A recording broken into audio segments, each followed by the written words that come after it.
Welcome to The Family, a novella by Christopher Bloodworth, voiced by the author, Christopher Bloodworth.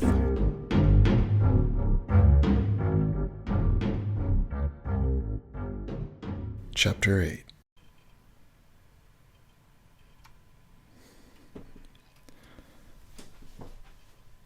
You okay now, sweetie?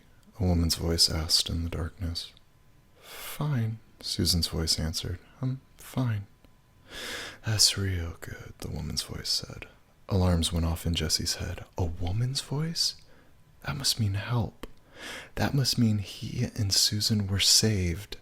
Free. Safe. Jesse tried to open his eyes, but even cracked, the room canted sickeningly to the right like a tipping ship, and Jesse felt the few bites of food in his stomach start to come up. He slammed his eyes shut again and the room quit rolling. What about him? Susan asked. What about him? The woman's voice asked back. She asked it like everything was just fine with the way the world was spinning. You threw him kind of hard, Susan said. I think he hit his head. He's just a child. He'll be fine, the woman said. Just came out as just. He'll be just fine. Jesse didn't think anything was fine, though. His stomach was still talking to him, promising to show him something if he didn't calm it. Are you sure he's not dead? Susan asked. He ain't dead, the woman said. See his chest? See how it moving? Once more, Jesse tried to open his eyes. The room started to tilt again, but not as quickly. He bit his lip and sat up, keeping his head down and staring at the concrete floor, which, thankfully, wasn't moving at all.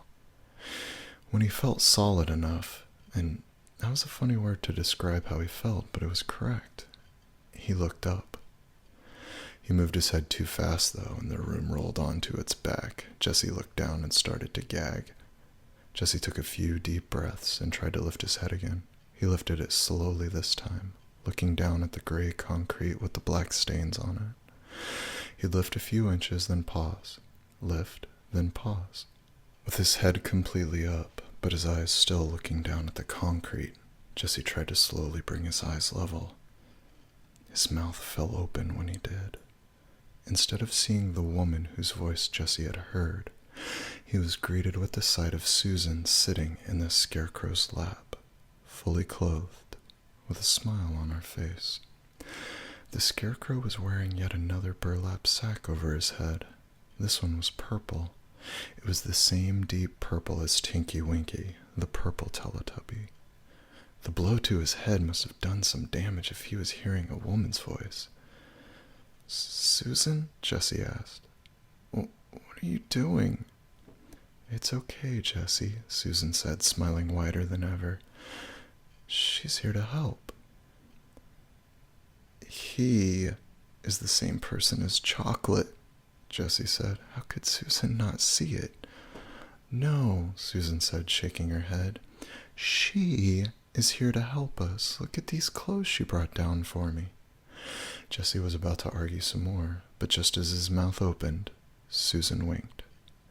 Jesse let his mouth fall shut again and looked down at the concrete, trying to pull his thoughts together, but they seemed to scatter like cockroaches in the light every time he got close to grabbing one. What's your name? Jesse asked, already knowing the rough answer he would receive. Purple, the scarecrow answered. Jesse's head jerked up as soon as he heard the words. It was a woman's voice. Not Yellow's lighter voice, not Chocolate's grinding voice, not Green's wheezing voice, and not Red's head principal voice. It was the voice of a woman, not a man trying to speak as a woman, but an actual woman's voice. Jesse stared at Purple and guessed that Purple was staring back at him, though he couldn't tell from the emotionless black eye holes. Dark purple? Jesse kept his eyes glued to Purple, mainly focused on the mouth hole. He needed to see it move on his own. Now, did I say my name was Dark Purple? Or did I say my name was Purple? Purple asked. Jesse didn't speak for several moments. The hole in the burlap sack where the mouth was moved with every syllable. Jesse looked at Purple's hands, which were folded over her crossed legs. She even sat like a woman. Her. She. Jessie was already thinking of Purple as a woman. Purple was still wearing the same red shirt, blue jeans, and boots as all the other scarecrows, but now there was a female's voice coming from behind the mask. I asked you a question, Purple said. What? Jessie asked. Everything was wrong. How was a woman's voice coming out of the scarecrow's mouth? Purple looked down at Susan. Ain't too bright, is he? Susan shook her head. No, he's not very smart. Jessie couldn't believe how things had changed. It felt like Purple and Susan were on the same team, like they were both holding him hostage. Purple snorted out a laugh at what Susan had said. No, I guess he ain't. I'm still here, Jessie said. Purple snapped her head over to look at him. Oh, I know exactly where you are, little boy, Purple said. Why was she so mad at him? What the heck had he done? Purple shook her head. You little boys is so nasty. How could you let that horrible thing happen to little Miss Susan? Jessie looked from Susan to Purple and back. Purple snorted again. What? You don't remember Chocolate coming down here and ripping off her clothes? Jessie didn't answer. Hey, Purple said, picking Susan up off her lap and setting her down on the bed like she was nothing more than a doll. You hear me talking to you? Jessie felt the tears in his eyes before he could stop them. Purple made a noise of disgust. Oh, you poor little boy, you poor defenseless, ugly, foul boy. Did your clothes get ripped off? No, Jessie said through tears. He didn't understand this. He didn't understand anything that was happening. All he wanted to do was go home. I didn't think so, Purple said, walking over to him. Jessie saw Susan sitting very still on the bed, looking down so hard that she must be examining the individual threads of every stitch on the mattress. What if I took your clothes? Purple asked. What if we turned off the lights, I came down, and ripped your clothes from your body? What then? Don't, Jessie cried. Please don't. Purple towered over where Jessie sat in a ball on the concrete. Jessie looked down, not wanting to look at the purple mask, not wanting to see the woman's voice coming from the man's body anymore. Jessie heard Purple's hand coming down before he felt it, and shut his eyes. He'd expected a blow to the head, but Purple picked him up by the hair again. Jessie screamed through his tears and started kicking at the empty air, clawing at Purple's hand. Let's see how you like it, Purple hissed into Jessie's ear. Purple's hand ripped down Jessie's pajama bottoms and tossed them over onto the bed. Jessie screamed even louder, feeling the roots tear from his scalp as he hung naked in Purple's grip. Purple lowered Jessie so that his toes just barely touched the concrete. The flaming pain around his scalp lessened. But then he had a brand new reason to start clawing at Purple's hands. Purple's right hand still clutched Jessie's hair, but her left hand had dropped down and wrapped around Jessie's penis and testicles. What if I picked you up by these? Purple hissed in Jessie's ear. Do you think they would rip off if I did? To demonstrate her point, Purple yanked hard on Jessie's genitals, and Jessie's scream filled the basement. Let's find out what happens, Purple whispered into Jessie's ear as he continued to scream. Jessie felt himself being pulled backwards and off balance by the roots of his hair, and being lifted in the front by the rough, calloused hand that gripped his genitals. Just as he lost his balance and started tipping backwards, a deeper terror filling him, Jessie heard Susan say a single word from the bed. Stop. Jessie felt himself stop tipping backwards, but the hand still squeezed the life out of his genitals, and he still felt the roots of his hair tearing out. What was that, little Miss Susan? Purple asked, her voice polite and amiable. Just two women discussing the latest gossip over watercress finger sandwiches. Stop, Susan said. He's had enough. Has he? Purple asked at the same time, jerking down on Jessie's penis and up on his hair like she was trying to rip him in half. Jessie screamed again, but only managed a shuddering croak. Yes, Susan said, he's had enough. Well, what do you know? Purple hissed at Jessie. She released his hair, but not his genitals.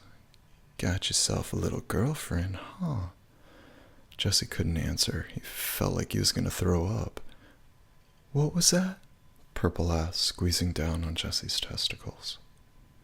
Jesse started to croak out another scream, but vomit came out instead. Purple let go of him and kicked his hip. Jesse fell down into the vomit and just laid there, his balls and head aching. Disgusting, Purple said. Then she looked over to Susan. And you. I thought better of you. Susan was examining the stitches on the mattress again, and if she'd heard what Purple said, she didn't show it.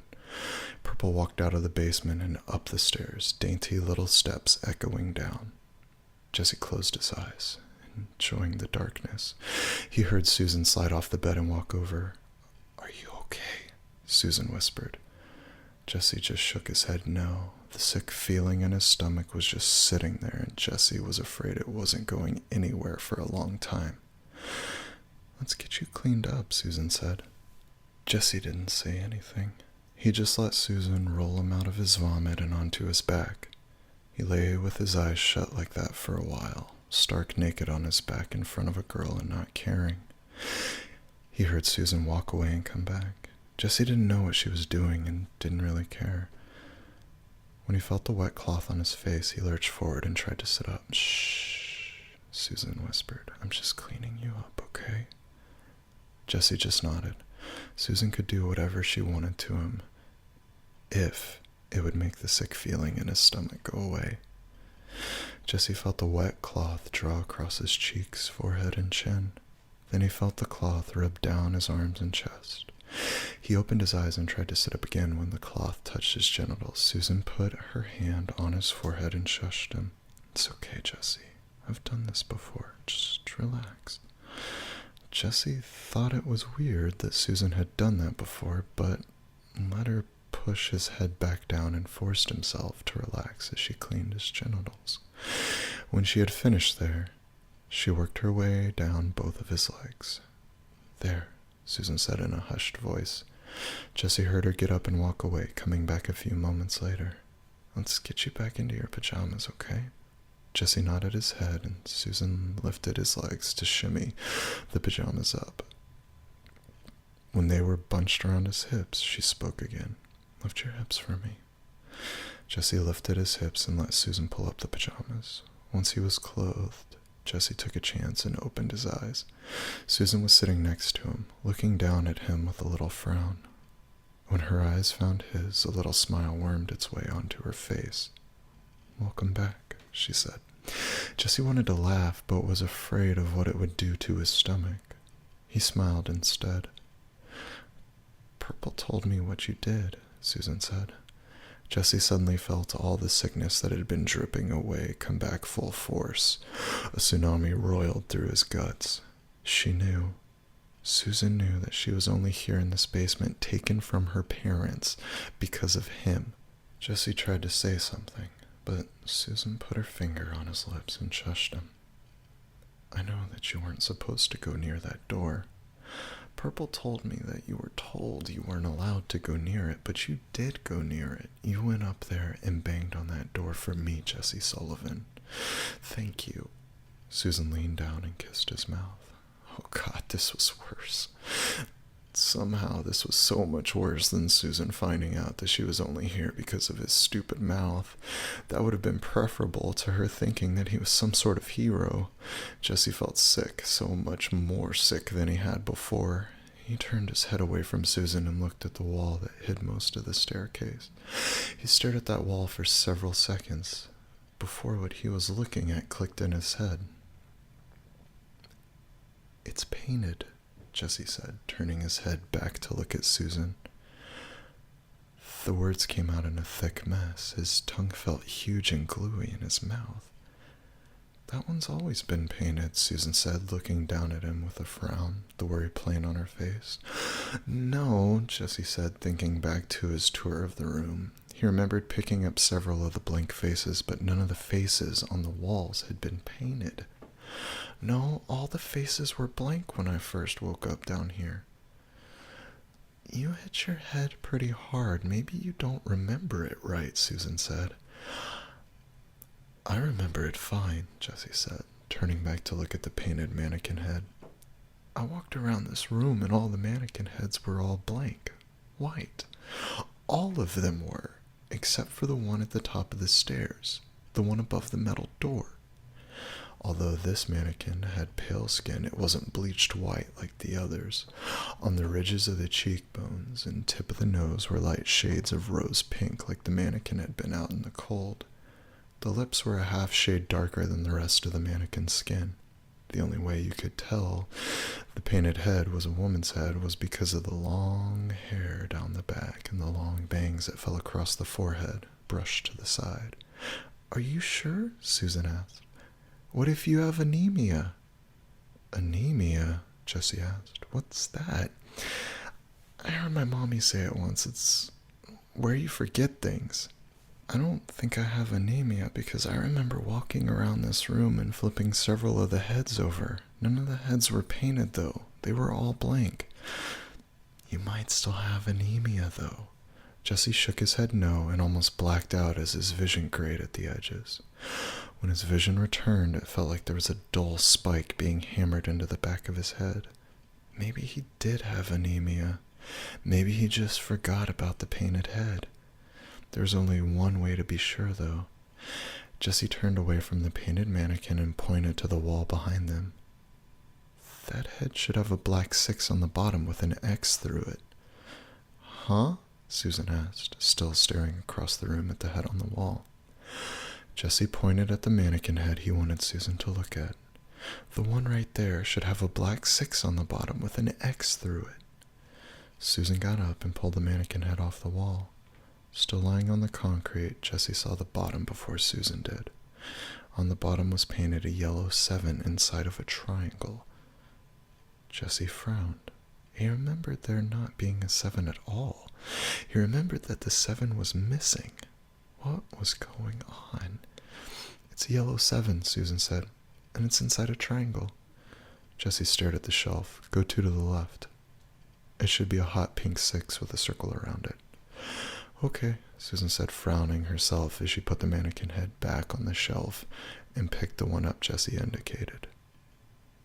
Again, Jessie saw the number before Susan reported back what it was.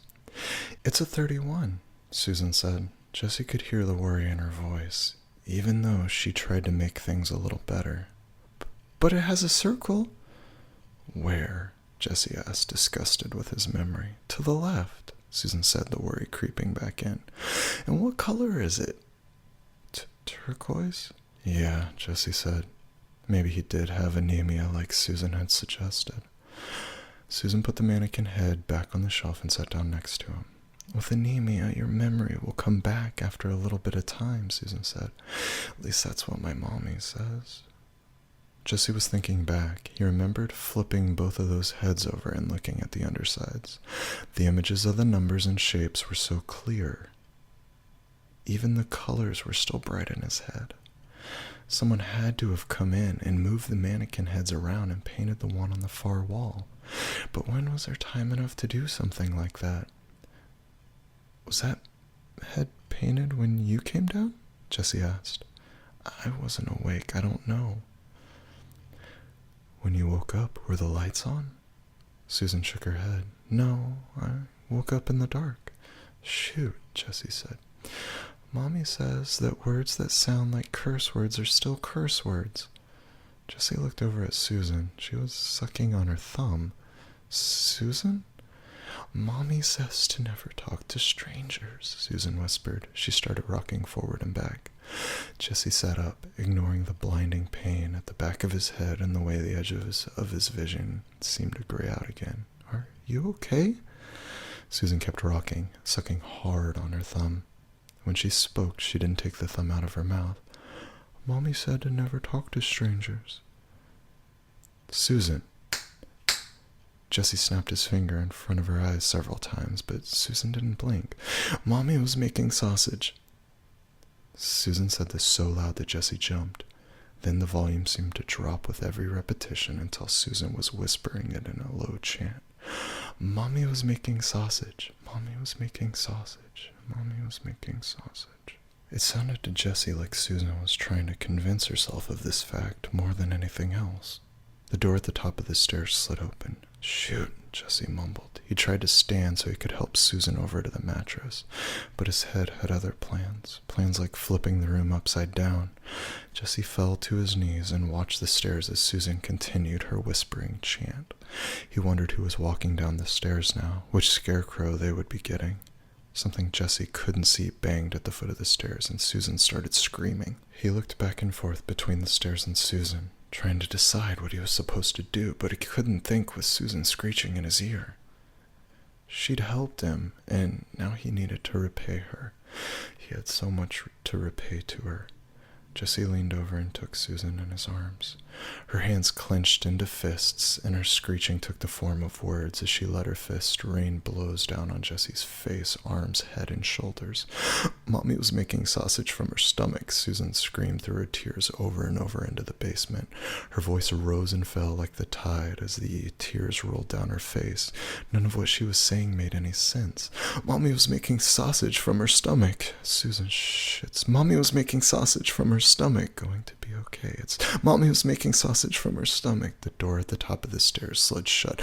Going to be fine. We'll get... Mommy was making sausage from her stomach. Out of here somehow, I promise. Susan kept screaming the same sentence over and over into Jessie's ear until he couldn't tell whether it was her voice that had given out or his hearing. Susan's screams quieted into repeating the same thing in soft whispers. A delirious chant made all the more insane by the room full of faceless mannequin heads that stared down at the two children. Eventually, Susan quit speaking in words and just moaned out the sounds of the syllables in the same rhythm. Jessie thought his sanity might snap if he kept hearing her repeat the rhythm of Mommy was making sausage from her stomach anymore. Jessie closed his eyes and held Susan close. She whimpered several times, and soon all Jessie could hear were deep breaths. Thank God. Jessie cradled her head down to the concrete and stood up. He looked down at her once, making sure she was asleep, and walked over to the painted mannequin head. Jessie stared at it. It was on the middle shelf, 2 blank heads from the left. He would be able to reach it if he stretched on his tiptoes. Deciding to do it, Jessie lifted his arms over his head and stretched up. He could barely place the tip of his middle fingers on the base, but managed to shimmy the mannequin head over to the edge. Looking up as he worked, he saw that the bottom was painted a solid color. Dark red. Crimson. Someone on the stairs cleared their throat. Startled, Jessie twitched, and the mannequin head tipped and then fell from the shelf. Everything slowed down at once. The head was falling, and Jessie was frantically trying to get his hands under it before it was out of his reach. Jessie's hands shot out and just barely snagged it by the base before it slipped through his grasp. There was a low laugh, and then slow, obnoxious clapping from the staircase landing. Jessie put the mannequin head back on the shelf, pushing it by the base with the tips of his fingers. When Jessie brought his hands down, he saw that they were stained with the same crimson paint that coated the base of the mannequin head. Jessie rubbed the paint off on his pajamas. "That was marvelous, Jessie," a deep voice said. "Who is that?" Jessie asked, walking away from the shelf and toward the bed. He didn't recognize the voice. There was a deep resonance to it with a crisp edge of culture. "Just marvelous," the voice said. Jessie could tell that its owner was smiling. "You're really coming into your own down here, aren't you?" "Who are you?" Jessie asked. The owner of the voice stood cloaked in the shadows of the landing. "Who?" The voice rumbled the question. The owner stepped out of the shadows, and Jessie felt his stomach drop. The scarecrow in the black mask tilted its head and whispered, "Or what?" "Black," Jessie mumbled. He felt all the blood drain out of his limbs and chills race up his legs. "Black," the scarecrow said, enunciating the word with a crispness Jessie had never heard it pronounced with. "I prefer darkness or void or abyss. Whichever. I'm not supposed to be talking to you, Jessie said, looking down at the concrete. Nor I you, but it is rather rude not to address someone by their name when first meeting them, Jessie.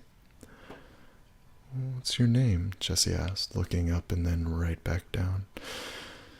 You're correct. I haven't given you my name, only choices, and void, abyss, and darkness seem rather melodramatic, don't they? And death is just so mundane. Who would believe that you talk to death? Jessie didn't answer. So what to call me? I'm the darkest person you'll ever meet. My heart is black through and through. If I'm bad, I leave a bitter taste in your mouth, but if I'm good, I am oh so sweet. Who else am I but Coffee? I'm not supposed to be talking to you, Coffee, Jessie said. He wanted Coffee to go away. He wanted all the scarecrows to go away and just leave him alone. Coffee must have seen what Jessie was thinking on his face. Would it make you feel better if I took off the mask? This was somehow worse than seeing the black mask with the blacker eyes and mouth. No, Jessie said. No, Coffee, please don't. As you wish, young squire. Jessie didn't say anything. Come now, Jessie. We could be friends. Jessie didn't answer. He didn't see what being friends with Coffee could do for him. I can see that you don't think there would be any benefit to you, but I assure you, with me there are always benefits. Vast and numerous benefits for the taking. You only have to capitalize on them. Jessie didn't say anything. What would you say if I told you that I could get you out of this basement? Jessie looked up and kept his eyes on Coffee. Ah, Coffee purred. I see I've pierced the heart of the matter, as I so often do. Jessie kept his mouth shut. Now, Jessie, part of hearing any proposal is being cordial. Jessie didn't know what cordial meant. That means you'll have to converse to reap the aforementioned benefits, Coffee said. Jessie could tell that Coffee was enjoying this. What do you want? Jessie mumbled. No, Coffee laughed. No. You must allow your voice to soar. Speak up, young squire. This is a learning experience. You must speak loudly and clearly. Make your position and demands known to all parties. What? Jessie cleared his throat and spoke up. What do you want? Better, Coffee said. Much. Now address me by name and ask the question as if you deserve an answer, as if the answer should already have been given to you, as if asking the question is a waste of your precious time. What do you want, Coffee? Jessie asked, but shook his head. He knew it wasn't correct. It wasn't what Coffee was looking for. Good, Coffee said. You recognize the problem, don't you? Try again. What do you want, Coffee? Jessie asked. This time it was better, but there was still something wrong with it. Something off. Coffee laughed. Better, and you already knew that. So why is it still wrong? Jessie frowned. The words are wrong. Marvelous, young squire. You'll be a prince to this kingdom in no time. So, what is the problem with the words? I could use those words to ask the question, Jessie said, piecing together his thoughts aloud. But even if I used the correct tone, they wouldn't have the same power. Same power as what? Coffee asked.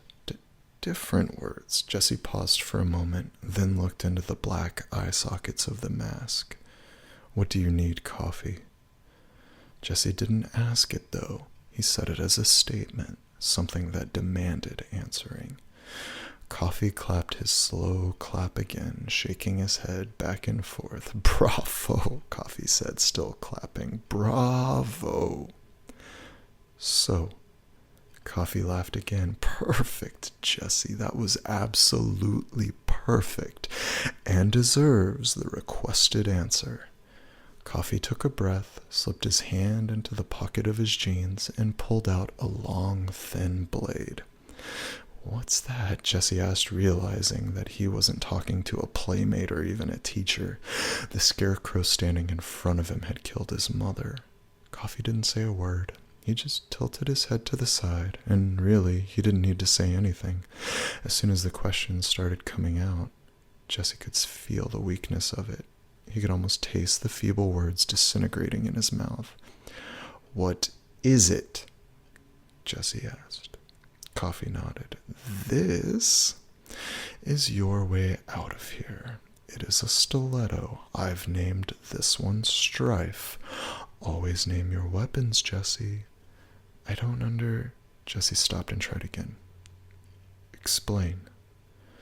"Very good," Coffee said. "This is your way out. If you want to leave this basement right now, simply take this blade from my hands and go slip it in between your precious flower's ribs." "You mean Susan?" Jesse asked, even though he knew that was precisely whom Coffee meant. Jesse didn't say anything for a few moments. When he realized that he was actually considering what Coffee suggested, he shook himself. "What? No," Jesse said. Coffee just laughed, pocketing Strife. "You considered it, though, young squire. You're growing up nicely. You're a good heir." "Heir?" Jesse asked. He couldn't help himself. As much as he didn't want to talk to Coffee, the scarecrow had a strange power over him. "Heir. H-E-I-R. An heir is the next in line to rule." "Rule what?" Coffee shook his head and melted back into the darkness of the landing. "We'll save that question for another time, young Jesse Sullivan." Jesse stared at the place where Coffee had faded into the darkness of the shadowed staircase, trying to pick out his form from the black. Jesse jumped when the door at the top of the stairs slid open and slammed shut. Jesse never heard Coffee take a single step. The door at the top slid open again, and Susan moaned from the other side of the room. "Jesse Sullivan?" Red's voice called out. "Yes, sir," Jesse said. The reaction came automatically. The door slammed shut, and Red's quick steps came down the stairs. Jesse looked over at where Susan lay on the ground. She sat up and blinked in the light. "Jesse?" she asked, sleep still in her voice. "I had a bad dream." Jesse wanted to yell at her that she wasn't dreaming. The nightmare was real, and she was just as much inside of it as he was. Instead, he scampered over to her and pulled her up off the ground to a standing position. She whined at him until she saw Red walk into the room. "Address him as sir, no matter what," Jesse whispered into her ear. "Yes, sir. Thank you, sir. He'll beat you if you don't." "Is that how you got the black eye?" Susan asked. Jesse didn't bother answering. He didn't even know he had a black eye. "Susan Robertson?" Red called out. "Yes?" Susan asked. Jesse elbowed her in the ribs. "Yes, sir?" Susan asked. "Good," Red said, walking over to where Jesse and Susan stood side by side. "I'm glad Jesse has filled you in on the way things work around here. I run a tight ship, and I don't put up with lip." Susan giggled. Jesse wanted to grab her and shake her. He thought the way Red rhymed his words was funny too, but not funny enough to be hid. Red sighed. "Oh, well." Red's hand crossed his chest and came back around in a vicious backhand that knocked Susan to the ground. Susan hit the concrete with a dull thud. She started crying and stayed down. Jesse wondered if Purple would make him pay for this later. He also wondered if Red was the king, if Red was whom he was supposed to be heir to. Red's eyes squinted as he looked at Jesse. "You've broken some rules, Jesse Sullivan." "Yes, sir," Jesse said over Susan's sobs. "You banged on the door at the top of the stairs," Red said. "The door you were prohibited from even approaching." "Yes, sir." "Explain yourself." Chocolate stripped Susan of her clothes, sir. She was unable to move around the room, sir. So, Red started to say but stopped. He seemed to be thinking to himself. So, you broke rule number 2? Yes, sir. Will you break it again? I don't think so, sir. What do you mean you don't think so? What if Chocolate comes back down and does the same thing, sir? Susan started sobbing even louder at that, but Jesse ignored her. He saw that Red might have a weakness, and he wanted to see how well he could exploit it. Red stumbled over his words. Well, I'll ensure that that doesn't happen again. Thank you, sir, Jesse said. He almost smiled. You're welcome, Red said. Is there anything you two need? Food and water, sir, and if it's not too much to ask, toothbrushes and toothpaste, sir? Jesse turned to Susan. Susan? Toilet paper, Susan said, her chest still hitching. We also need toilet paper, sir, Jesse told Red. Okay, Red said. That sounds agreeable. Thank you, sir, Jesse said. Red turned and stalked from the room. Once he got to the stairs, he ran up them in a strange knees-high sort of jog. When Jesse heard the door open and close, he bent down and spoke to Susan. I tried to warn you. I know, Susan said, snuffling. I didn't mean to. He doesn't care, Jesse said. All he cares about are his rules, nothing else. You have to mind them. I had a dream, Susan said as Jesse helped her to her feet. Oh? Jesse wasn't really paying attention as he helped her over to the mattress. He was thinking about the thing that was thrown from the top of the stairs before Coffee came down. He hadn't had a chance to go see what it had been. You made a deal with the devil, Susan said. Jesse kept his face blank. What do you mean? You traded with the devil, Jesse. Susan sounded angry. You gave him me in exchange for your life. It was just a silly dream, Jesse said, but he wondered if she'd been listening to the conversation he had with Coffee. It wasn't, though. You traded me. I saw you. You traded me to the devil. Come on, you said it yourself. It was just a bad dream. Susan stopped walking and glared at him. Would you? Jesse stumbled over his own feet due to the sudden stop. Would I what? You know what. Jesse sighed and walked over to the bed. He couldn't believe this was happening. He couldn't believe she was mad at him because of a stupid dream. But more than that, he wasn't sure if he could answer her truthfully. No, I wouldn't trade you to the devil for my life, Jesse said, putting on his most solemn face, the face he used when he hadn't cleaned his room and his mother was asking him if he had. Okay, Susan said, frowning. Jesse could tell that she didn't believe him. He didn't think she would believe him no matter what he said or how he said it. Susan came over to the mattress and hopped up onto it. She looked over at the staircase. What is that? Susan asked. What is what? Jesse asked. He looked off in the direction she was looking. There was a black rumpled sack at the bottom of the stairs. For some reason, Jesse didn't want her to know what was in the sack. For some reason, he thought of the sack as his. Susan went big-eyed. Is that what was thrown down the stairs when... Susan trailed off, and Jesse tried to fill in the blank. Yeah. It was too late, though. When Jesse looked back at Susan, she had tears in her eyes. He hoped she wasn't going to start up her screeching chant again. Chocolate, Susan said, and then broke off into tears. Oh, God, here we go, Jesse thought. Chocolate killed my mother, Susan said. Mine too, Jesse said, refusing to let Susan's tears set off his own. No, he really killed my mother. What do you mean, he really killed your mother? It happened mostly like I told you. I just didn't tell you the rest, Susan said. I came home and there was a strange man in my front yard. He was lying on his stomach, face down. I thought he was asleep or hurt, so I went in to tell my mommy about the man. She always told me to never speak to strangers, but she wasn't in the kitchen where she normally was. She always fixed me a snack after school. She wasn't in the living room either. See, sometimes if she's already made my after-school snack, she'll go into the living room and watch her soaps. I'll come in and watch them with her until it's time to start fixing dinner. Daddy gets home around 6, and we like to have dinner ready for him by the time he walks in the door. When she wasn't in the kitchen or the living room, I went back to her bedroom. I thought maybe she was sick and in bed, or maybe she was taking a bath. She wasn't in the bedroom or her bathroom. I was starting to get scared, so I went to my room. That's where she was. Mommy was in my room. She was sitting on my bed, under the covers, mumbling about needing to get my snack ready before I got home. I saw that she was tied to the bed.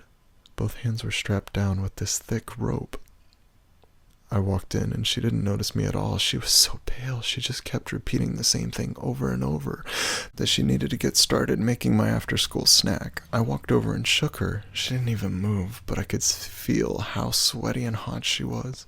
I thought the problem was obvious. She was underneath my bed sheets and my comforter. Of course she was burning up and sweaty.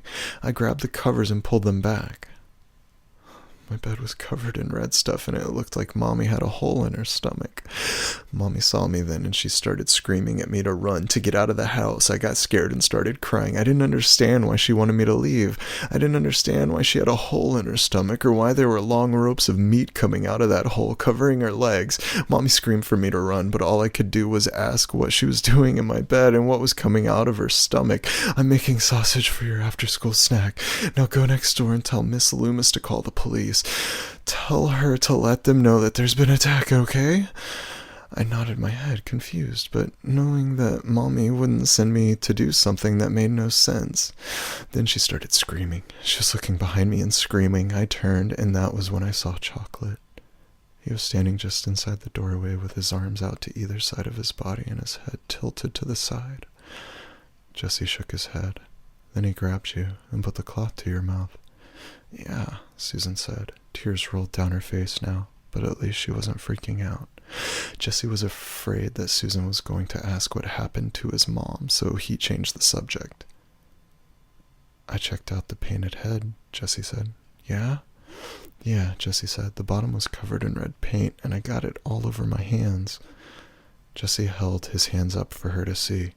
Susan looked confused. There's nothing on your hands, Jesse. Jesse turned his hands around and looked at him. There wasn't a drop of the red paint on them. Well, I wiped most of the paint on my... Jesse stopped when he looked down at his pajama pants. They were clean. There was no paint on the fronts of them where he could have sworn he wiped his hands. I don't understand, Jesse said.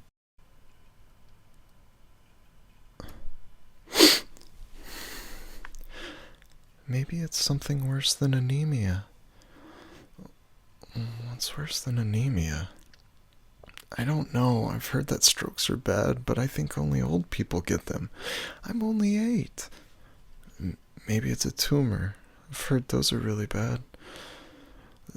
It's not a tumor, Jesse said, not sure why he felt the need to giggle at what he'd just said. It could be, though, Susan said. If you're getting headaches, that might be what it is. I'm not getting headaches. Are you sure? Susan asked, squinting at him. Yeah, Jesse said, ignoring the constant throbbing at the back of his skull. I'm fine. Okay, Susan said, like she didn't believe him. The door at the top of the stairs screeched open and shut. Susan spoke his thoughts aloud. Wonder who it'll be. The footsteps sounded like Yellow's to Jesse. I think it's Yellow, Jesse said. Is Yellow okay? Susan asked. Yeah, Yellow's nice. When the yellow-masked man came into the light, Jesse breathed a sigh of relief. Happy to see me? Yellow asked, taking his usual spot on the bottom 2 stairs and stretching out. Yeah, Jesse said. Purple tried to rip me in half. Did she? Yellow asked. She's a naughty scarecrow, that Purple. Why was she so mad at me? Jesse asked. Yellow whispered. She doesn't like the males. specifically boys. If you ask me, she's in dire need of a good therapist. Jesse didn't say anything. It was strange to hear a man that wore different masks commenting that one of his other personalities needed to seek help. And you must be Susan? Yellow asked.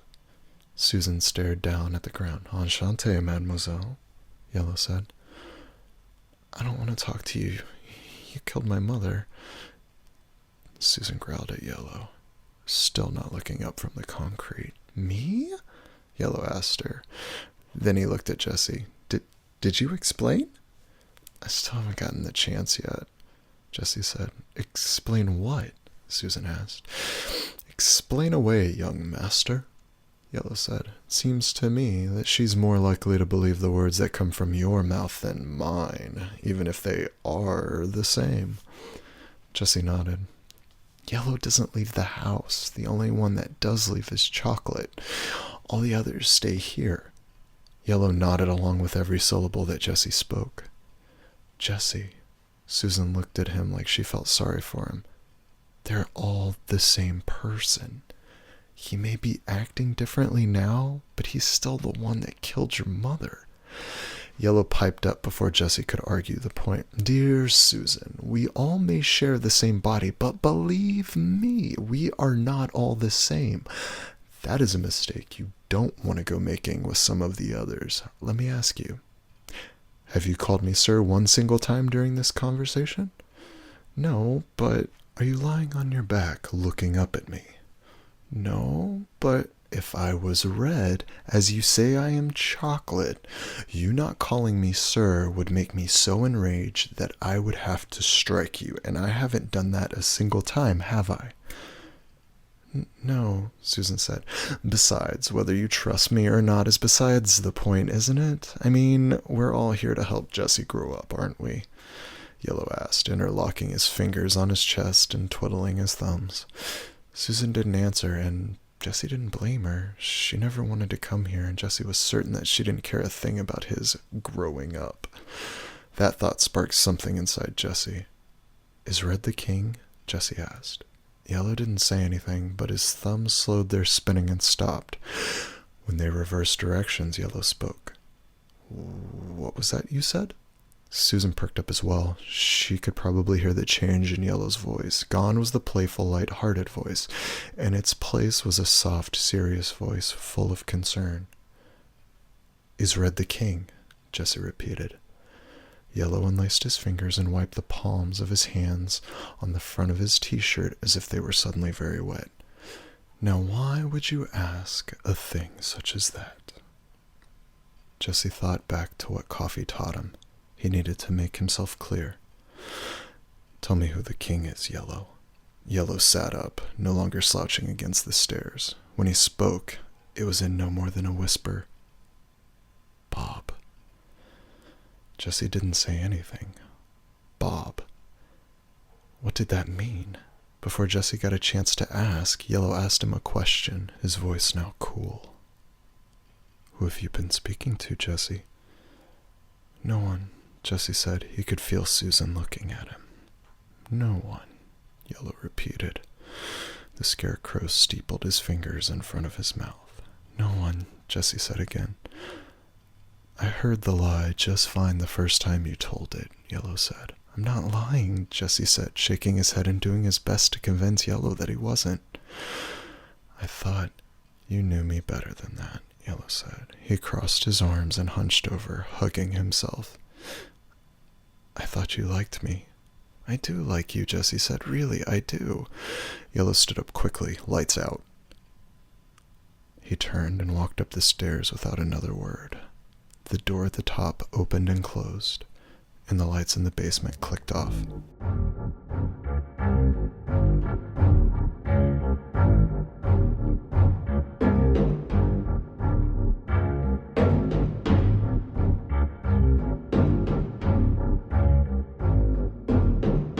Welcome to the Family, a novella by Christopher Bloodworth, voiced by the author, Christopher Bloodworth.